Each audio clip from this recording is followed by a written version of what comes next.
910 நாட்களுக்கு மேல உங்க மண்ணுக்காக போராடிட்டு இருக்கீங்க.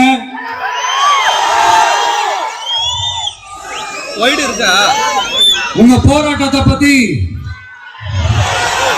ராகுல் ஒரு பையன், சின்ன பையன் பேசுறதை நான் கேட்டேன். அந்த குழந்தையோட பேச்சு மனசு ஏதோ செஞ்சிருச்சு. உடனே உங்க எல்லாரையும் பார்க்கணும்னு தோணுச்சு, உங்க எல்லாரையும் கூட பேசி ஆகணும்னு தோணுச்சு. உங்க எல்லாரும் கூட நான் நிற்பேன், தொடர்ந்து நிற்பேன் சொல்லணும்னு தோணுச்சு.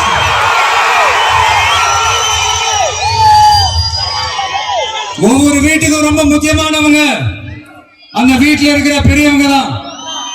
அதே மாதிரிதான் நம்ம நாட்டுக்கு ரொம்ப முக்கியமானவங்க உங்களை மாதிரி விவசாயிங்க தான்.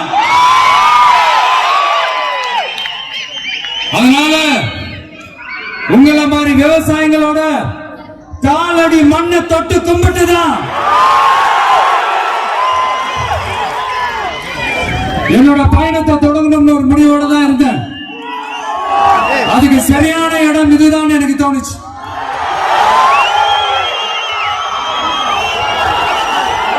என்ன, உங்க வீட்டுல இருக்கிற ஒரு மகனா என்னோட கள அரசியல் பயணம் உங்களோட ஆசீர்வாதத்தோட இங்கிருந்து தான் தொடங்குது. நம்மளுடைய முதல் மாநில மாநாட்டில் நம்ம கட்சியினுடைய கொள்கையை பத்தி எடுத்து சொன்ன அதுல ஒண்ணுதான் இயற்கை வள பாதுகாப்பு. சூழலியல் மற்றும் காலநிலை நெருக்கடியை எதிர்கொள்ளக்கூடிய இயற்கைக்கு ஊறு விளைவிக்காத பகுதிசார் மாநில வளர்ச்சி பரவலாக்கம், இதான் நாம் அறிவிச்ச அந்த கொள்கை. இதை நான் இங்க சொல்றதுக்கு காரணம் ஓட்டு அரசியலுக்காக இல்ல.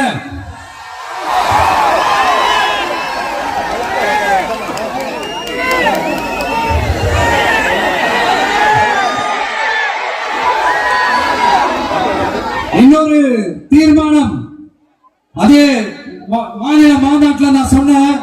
அது விவசாய நிலங்கள் பாதுகாப்பு கொள்கை தீர்மானம். அதுல காஞ்சிபுரம் மாவட்டம் பரந்தூரில் 1000க்கும் மேற்பட்ட ஏக்கர் பரப்பளவில் 13 நீர்நிலைகளை அடிச்சு சென்னையை நிரந்தரமாக வெள்ளக்காடாக்கும் திட்டத்தை ஒன்றிய மாநில அரசுகள் கைவிட வேண்டும் வலியுறுத்தின. அது மட்டுமில்லாம இந்த மண்ணுக்காகவும் மக்களுக்காகவும் நம்ம விவசாயிகள் பாதிக்கிற இந்த திட்டத்துக்கு எதிராக சட்ட போராட்டம் நடத்தவும் தயங்க மாட்டோம்னு சொல்லியிருந்தோம். அதை இங்க உங்க முன்னாடி ரொம்ப ஸ்ட்ராங்கா வலியுறுத்துறேன். இந்த பிரச்சனையில நான் உங்களோட உறுதி அளிப்பேன். இன்னொரு முக்கியமான விஷயம், நம்மள ஆண்டுகிட்டு இருக்கிற ஒன்றிய அரசுக்கும் மாநில அரசுக்கும் நான் சொல்லணும்னு நினைக்கிறேன். நான் இங்க வளர்ச்சிக்கு எதிரானவெல்லாம் கிடையாது. ஏர்போர்ட்டை வரக்கூடாதுன்னு நான் சொல்லல, இந்த இடத்துல வரக்கூடாதுன்னு நான் சொல்றேன். இல்ல நான் சொல்லலன்னீங்களே, இவன் வளர்ச்சிக்கு எதிரானவன் அப்படி இப்படின்னு சொல்லி ஒரு கதையை கட்டி ஆரம்பிச்சிருவாங்க. நமக்கு அதை பத்தி கவலை இல்லைங்க. எல்லாத்துக்கும் மேல இன்னைக்கு இந்த பூமியில வாழ்ற எல்லா உயிரினங்களோட இருப்பையும் புவி வெப்பமயமாதல் பயமுறுத்திட்டு இருக்கு. அதனுடைய ரிசல்ட் தான் ஒவ்வொரு வருஷமும் இந்த மழை காலத்துல வெள்ளத்துல சென்னை சிட்டி எப்படி தத்தளிச்சுக்கிட்டு இருக்கிறத நம்ம பாக்குறோம். இப்ப ரீசன்ட் டைம்ல எடுத்த ஒரு அறிவியல் ஆய்வுல இப்படி ஒவ்வொரு வருஷம் சென்னையில வர ஃப்ளட்டுக்கு காரணமே இங்க இந்த சுற்று வட்டார பகுதியில் இருக்கிற சதுப்பு நிலங்களை நீர்நிலைகளை அழிச்சது தான் சொல்லுது. இப்படி ஒரு சூழல் இருக்கும் போது 90% ஆஃப் விவசாய நிலங்கள் 90% ஆஃப் நீர்நிலைகளை அழிச்சு இங்க இந்த பரந்தூர் விமான நிலையத்தை கொண்டு வரணும்னு எடுக்கிற அந்த முடிவை எந்த அரசா இருந்தாலும் அது மக்கள் விரோத அரசா தான் இருக்க முடியும்.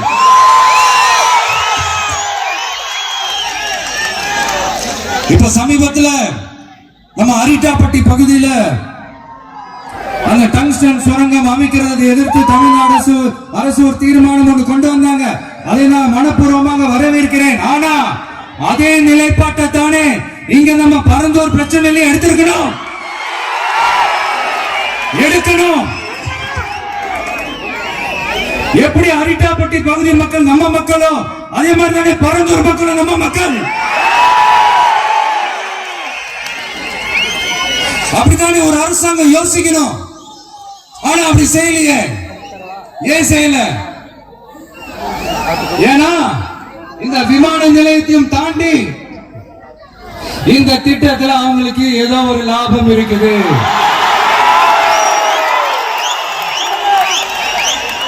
அதை நம்ம மக்கள் தெளிவா புரிஞ்சு வச்சிருக்கிறாங்க. நம்மளுடைய ஆட்சியாளர்களுக்கு ஒரு சில கேள்விகள். நீங்க எதிர்கட்சியா இருக்கும் போது 8 வழிச்சாலையை எதிர்த்தீங்க, அந்த காட்டுப்பள்ளி துறைமுகத்தை எடுத்தீங்க. அதே தானே இங்கேயும், அதே நிலைப்பாடு தானே இங்கே எடுக்கணும். எதிர்கட்சியா இருக்கும் போது விவசாயிகளுக்கு ஆதரவு, ஆளுங்கட்சியா இருக்கும் போது விவசாயிகளுக்கு எதிர்ப்பா? எனக்கு புரியலையே.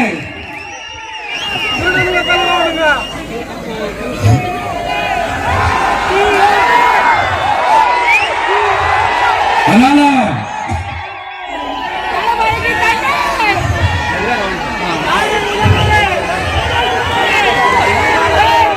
இனிமேலும் சொல்றேன், உங்க நாடகத்தெல்லாம் பார்த்துக்கிட்டு மக்கள் சும்மா இருக்க மாட்டாங்க. நீங்க உங்களோட வசதிக்காக அவங்களோட நிக்கிறதும், அவங்களோட நிக்காம இருக்கிறதும், நாடகம் ஆடுறதும், நாடகம் ஆடாம இருக்கிறதும், அது சரி. நம்புற மாதிரியே நாடகம் ஆடுறதுலதான் நீங்க கில்லாடிகளாச்சு. அதையும் மீறி நம்ம விவசாயிங்க உங்க போராட்டத்துக்கு எதிராக போராடினாங்கன்னா பிரச்சனை தான். அதனால இனிமேல் உங்க நாடகத்தை பார்த்துக்கிட்டு மக்கள் சும்மா இருக்க மாட்டாங்க. உங்களோட இந்த விமான நிலையத்துக்காக நீங்க ஆய்வு செஞ்ச இடத்தை மறு ஆய்வு செய்யணும்னு ஒன்றிய அரசுக்கும் மாநில அரசுக்கும் நான் கேட்டுக்கிறேன். விவசாய நிலங்கள் இல்லாத இந்த பாதிப்புகள் குறைவா இருக்கிற இடங்களா பார்த்து உங்களுடைய விமான நிலையத்தை கொண்டு வாங்க. வளர்ச்சி தான் மக்களின் முன்னேற்றம். ஆனா அந்த வளர்ச்சின்ற பேர்ல நடக்கிற அழிவு மக்களை ரொம்பவே பாதிக்கும்.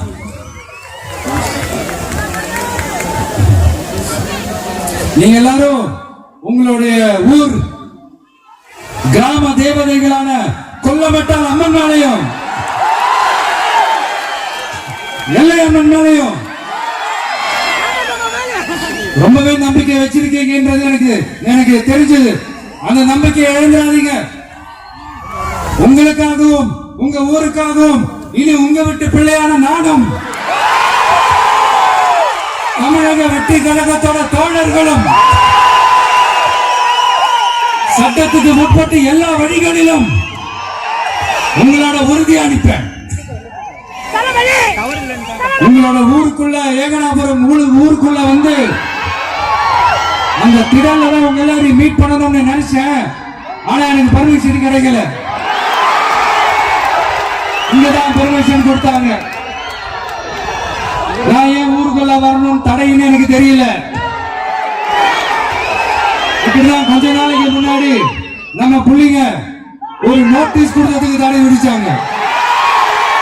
ஒரு துண்டு சீட்டு நம்ம பிள்ளைங்க கொடுத்ததுக்கு. அது ஏன்னு எனக்கு புரியல. அதனால கான்பிடண்டா இருங்க, நல்லது நடக்கும், வெற்றி நிச்சயம். மீண்டும் சந்திக்கும் வரை நன்றி, வணக்கம்.